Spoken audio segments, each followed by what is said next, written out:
Tes 1 2 3. Baik, bismillahirrahmanirrahim. Assalamualaikum warahmatullahi wabarakatuh.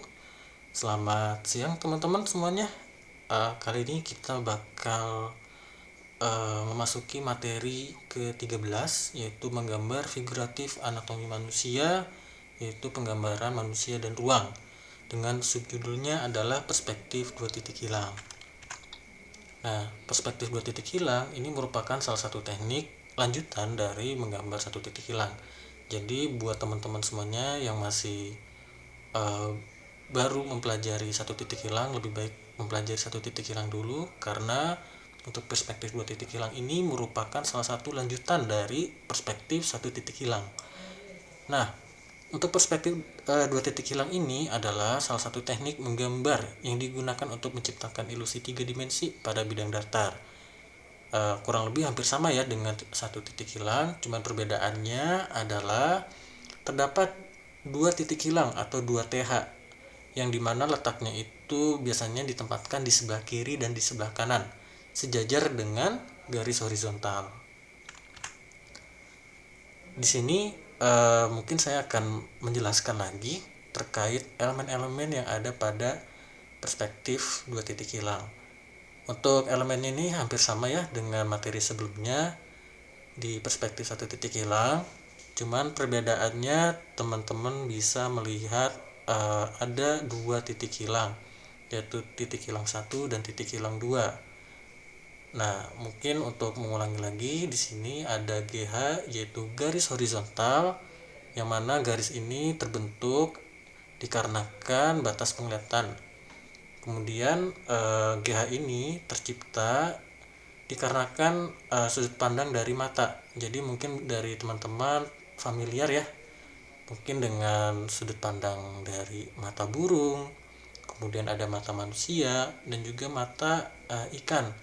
Ada dari atas sejajar dan dari bawah ke atas.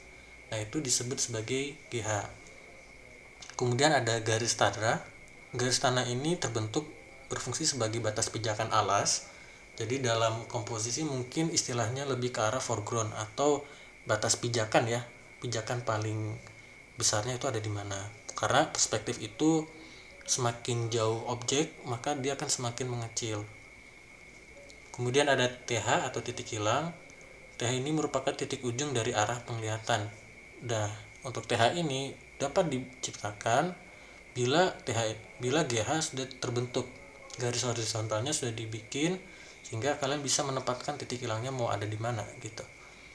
Dan yang terakhir ada TB, yaitu tinggi ya. Untuk tinggi ini disesuaikan antara jarak dari GT ke GH. Nah, untuk menggambar anatomi manusia dengan perspektif 2 titik hilang, teman-teman bisa membuat model seperti ini. Mungkin buat teman-teman yang sebelumnya telah menggambar teknik 8 kepala manusia, ini bisa diimplementasikan lagi dalam menggambar perspektif 2 titik hilang. Nah, untuk menggambar perspektif 2 titik hilang, saran dari saya, teman-teman bisa membuat objek baloknya terlebih dahulu. Kenapa harus balok? Karena kalau kita melihat objek manusia yang ada di sebelah sini, itu sebenarnya basisnya itu terbuat dari bentuk persegi panjang. Dan bila terkena efek 3 dimensi atau efek ilusi perspektif, maka dia akan menghasilkan objek balok. Nah, untuk langkah pertamanya, teman-teman bisa membuat sheet seperti ini dengan jarak 3 cm, 3 cm, 6 cm, 6 cm, dan 6 cm. Kenapa harus ada 5 garis dan tidak menggunakan 8 kepala? Oke, karena dengan menggunakan 5 garis itu akan memudahkan teman-teman ketika menarik garis ke titik hilang 1 dan titik hilang kedua, sehingga teman-teman tidak akan merasa pusing dalam menggambarnya. Nah, ini silahkan dibuat seperti ini. Kemudian teman-teman bisa memberikan jarak ya, ini 3 cm, dan juga tentukan GT-nya. Untuk GT itu biasanya sejajar dengan kaki ya, kaki manusianya ini di GT ya. kemudian ada tinggi, yaitu tinggi objeknya, ini disesuaikan dengan tubuh manusianya, dan juga ada GH, garis horizontal. Nah, untuk garis horizontal ini silahkan kalian teman-teman sesuaikan dengan penerapan garisnya ya, penempatan garisnya. Apakah mau nanti dia ada di atas kepala, atau ada sejajar dengan leher, atau sejajar dengan bagian dada, bagian perut, bahkan hingga bagian kaki. Itu dipersilahkan untuk penempatan GH-nya. Dan bila GH sudah dibentuk, kalian bisa menentukan titik hilangnya. Untuk titik hilangnya, karena perspektif 2 titik hilang, maka penempatannya itu ada 2, yaitu di sebelah kiri dan di sebelah kanan. Kurang lebih seperti ini. Nah, bila sudah, teman-teman bisa lihat di sini tuh ada garis yang bersilangan ya, bersilangan. Nah, ini silakan teman-teman tandai terlebih dahulu, karena garis yang bersilangan ini nanti akan ditarik ke arah titik hilang 1 dan titik hilang 2. Dan gambarannya kurang lebih akan seperti ini. Nah,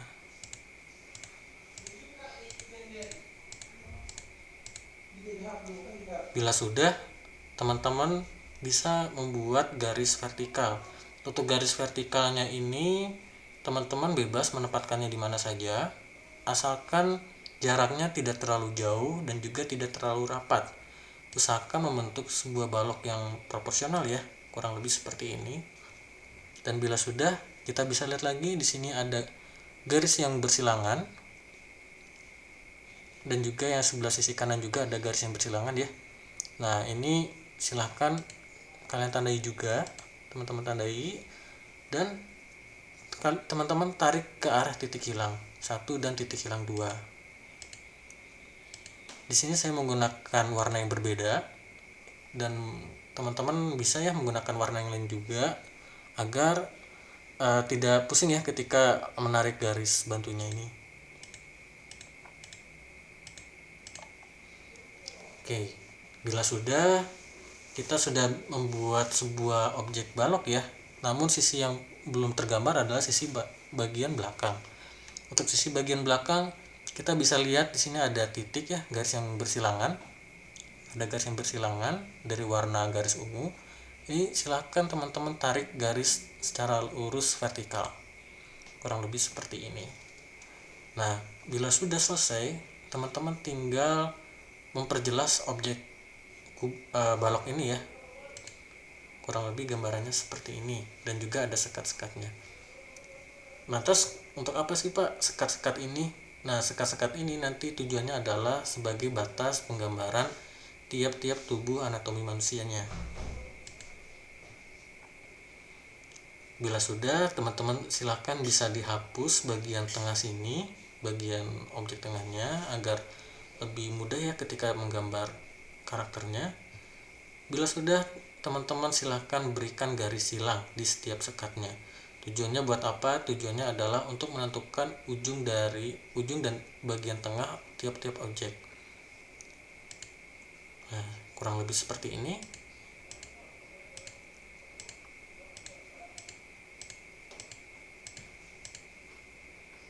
Bila sudah, teman-teman silahkan beri tanda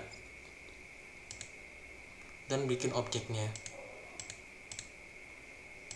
Di sini ada perubahan proporsi ya, karena dengan efek perspektif ada bagian tertentu yang mengecil dan juga ada bagian tertentu yang memanjang. Dan bila teman-teman lihat, objek yang terkena perspektif, dia itu gambarnya mulai mengecil ya. Sedangkan kalau untuk yang non perspektif, gambar manusianya itu sama rata gitu ukurannya, baik itu untuk ukuran kepala, dada, bagian perut, paha, lutut, dan betis ya, maupun kaki, itu sama ukuran semuanya. Sedangkan untuk yang perspektif, dia mengalami pengecilan objek. Bila sudah, silakan teman-teman berikan detail pada gambarnya, mungkin dari bagian wajahnya, penggambaran indranya, penggambaran rambut, bagian tubuh, dan juga bagian kaki. Bila sudah, teman-teman bisa memberikan detail dan gambaran dengan efek perspektif kurang lebih seperti ini, seperti yang ada pada gambar sebelah kanan. Jadi pada kesimpulannya, dengan menggunakan efek perspektif dua titik hilang, kita bisa lihat terdapat perubahan skala dan proporsi, di mana di sini bisa dikenal sebagai distorsi ya, atau distorsi proporsi, yang mana ada bagian-bagian tertentu yang memanjang dan juga membesar. Bisa kita lihat ya, kurang lebih seperti ini. Ini ada yang perspektif dan ini yang menggunakan perspektif dua titik hilang. Nah, untuk hari ini mungkin teman-teman bisa melakukan latihan dengan membuat eksplorasi struktur anatomi gambar manusia dengan menggunakan perspektif dua titik hilang. Ini silahkan teman-teman coba explore lagi mungkin dengan teknik yang sama seperti ini, dan juga silahkan teman-teman arsir ya untuk memberikan kesan ruangnya, karena dengan menggunakan arsir kita bisa melihat shading dan efek tiga dimensinya, serta silahkan digambar minimal satu objek gambar manusia digambar di kertas A3. Gunakan kop nama dan tempelkan pada bagian belakang kertas sebagai identitas, dan juga ada lembar asistensi sebagai penilaian progres. Mungkin untuk pertemuan hari ini saya cukupkan sekian. Bila ada yang ingin ditanyakan, silahkan berikan komentar dan bisa dilakukan diskusi di komentar tersebut. Mungkin untuk hari ini saya cukupkan sekian. Terima kasih banyak. Assalamualaikum warahmatullahi wabarakatuh.